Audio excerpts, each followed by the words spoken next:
आज के इस वीडियो में हम लोग 12वीं कक्षा के लिए मनोविज्ञान विषय के चैप्टर संख्या 11 जिसका नाम है मनोचिकित्सा के विभिन्न दृष्टिकोण, मनोगतिक एवं व्यवहार चिकित्सा के महत्वपूर्ण लघुउत्तरीय और दीर्घोत्तरीय प्रश्नों पर परिचर्चा करेंगे। पहला प्रश्न है, मनोचिकित्सा क्या है, इसके उद्देश्य को लिखें। मनोचिकित्सा क्या है, इसके उद्देश्य को लिखें।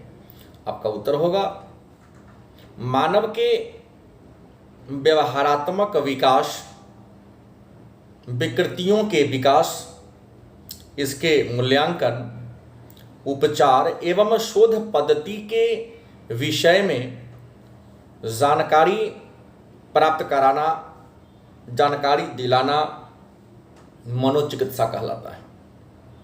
इसका उद्देश्य व्यक्ति के उन व्यवहारों को परिवर्तित करना है जो व्यक्ति सामाजिक समायोजन में, सामाजिक समायोजन में बाधा डालता है। साथ ही व्यक्ति को पर्यावरण के अनुकूल बनाना है। दूसरा प्रश्न है, मनोचिकित्सा के प्रकृति को लिखें। दूसरा प्रश्न है, मनोचिकित्सा के प्रकृति को लिखें। आपका उत्तर होगा मनोचिकित्सा के प्रकृति नंबर 1, सेवार्थी के स्थिति में सुधार लाना। सेवार्थी के स्थिति में सुधार लाना, सेवार्थी में सकारात्मक भावना का विकास करना, सेवार्थी के आदतों में परिवर्तन लाना, सेवार्थी में आत्म जागरूकता बढ़ाना, अंतर्वैयक्तिक संबंध को बढ़ाना, संप्रेषण कौशल में सुधार लाना, निर्णय लेने की क्षमता में वृद्धि करना, संवेगात्मक दबाव को कम करना, जीवन के विकल्पों के प्रति सकारात्मक रवैया अपनाना और व्यक्ति को सामाजिक पर्यावरण के अनुरूप बनाना। अगला प्रश्न है, मनोवैज्ञानिकी के मनोवैज्ञानिक मॉडल कौन कौन है। प्रश्न है, मनोवैज्ञानिकी के मनोवैज्ञानिक मॉडल कौन कौन है। आपका उत्तर होगा मनोवैज्ञानिकी के मनोवैज्ञानिक मॉडल निम्नलिखित है। नंबर 1, मनोगत्यात्मक मॉडल। नंबर 2, प्रपंचवादी या संज्ञानात्मक व्यवहारात्मक मॉडल। नंबर 3, व्यवहारात्मक या सामाजिक शिक्षण मॉडल। नंबर 4, अस्तित्ववादी अथवा दैहिक मॉडल। अगला प्रश्न करता है, मनोगत्यात्मक मॉडल की विशेषता को लिखें। प्रश्न है, मनोगत्यात्मक मॉडल की विशेषता को लिखें। तो आपका उत्तर होगा मनोगत्यात्मक मॉडल की प्रमुख विशेषता निम्नलिखित है। मनोगत्यात्मक मॉडल की प्रमुख विशेषता निम्नलिखित है। नंबर 1, मानव व्यवहार को निर्धारित करने में अंतः मानसिक कारक ही उत्तरदायी हैं। दूसरी विशेषता है, असामान्य एवं सामान्य तथा सामान्य व्यवहारों में मूल अंतः मानसिक महत्वपूर्ण भूमिका होती है। तीसरा, मनोवैज्ञानिक मॉडल के अंतर्गत नैदानिक मूल्यांकन, उपचार तथा शोध क्रियाओं के लिए अंतः मानसिक क्रियाओं के पक्षों का खोज किया जाता है। और पांचवा है, मानव व्यवहार की नींव बचपन में ही पड़ जाती है। ये इसकी विशेषता है। अगला प्रश्न है, मनोगत्यात्मक मॉडल के स्वरूप को लिखें। प्रश्न है, मनोगत्यात्मक मॉडल के स्वरूप को लिखें। आपका उत्तर होगा मनोगत्यात्मक मॉडल के स्वरूप के अंतर्गत निम्नलिखित बातों का अध्ययन किया जाता है। मनोगत्यात्मक मॉडल के स्वरूप के अंतर्गत निम्नलिखित बातों का अध्ययन किया जाता है। नंबर 1, मानसिक निर्धारण। दूसरा, मानसिक संरचना, तीसरा आकारात्मक संरचना, इसके अंतर्गत चेतन मन, अर्धचेतन मन और अचेतन मन। अगला गत्यात्मक संरचना, इसके अंतर्गत इदम, अहम और पराहम। अगला रक्षात्मक संरचनाएं, और चौथी जो अवस्था है विकासात्मक अवस्था, जैसे मुखी अवस्था, गोदीय अवस्था, यौन प्रधान अवस्था, अव्यक्त अवस्था और जननेन्द्रिय अवस्था।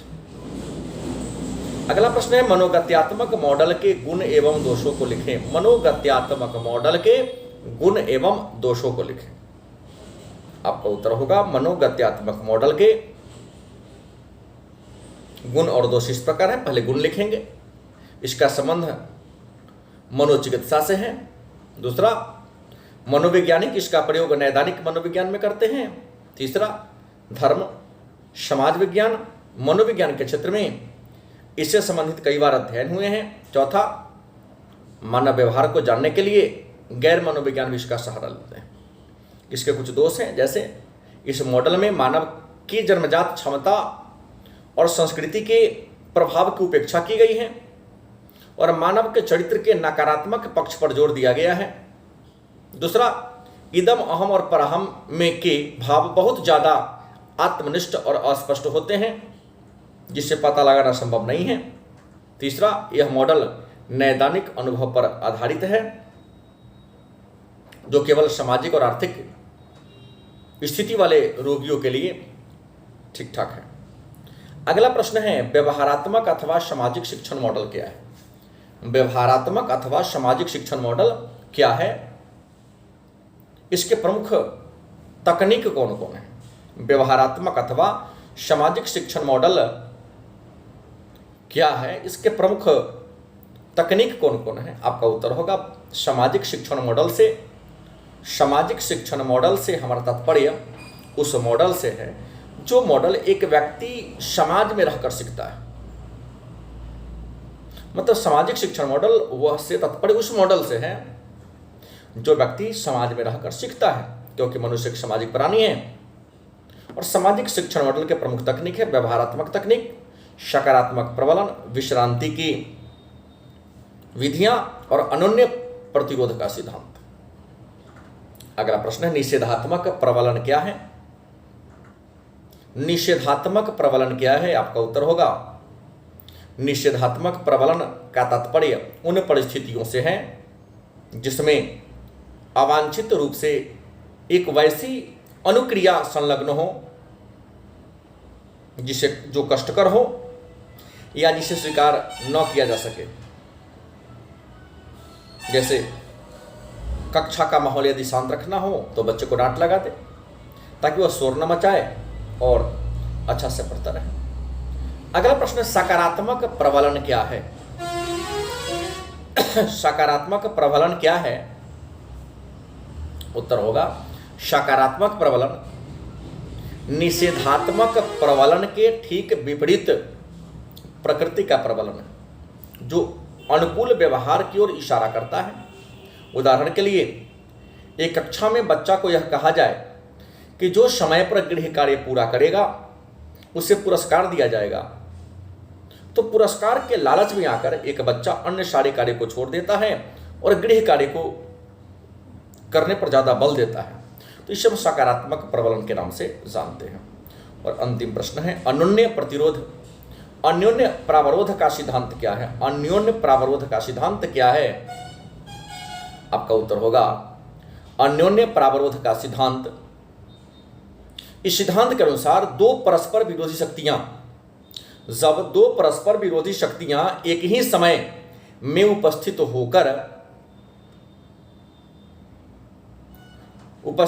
होकर कमजोर शक्ति को अवरुद्ध करती है, अतः पहले विश्रांति की अनुक्रिया विकसित की जाती है, उसके बाद में धीरे धीरे दुश्चिंता उत्पन्न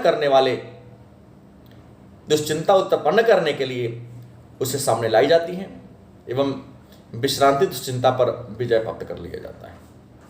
ये रहा मनोविज्ञान चैप्टर संख्या 11 के महत्वपूर्ण लघु उत्तरीय और दीर्घ उत्तरीय प्रश्न। धन्यवाद।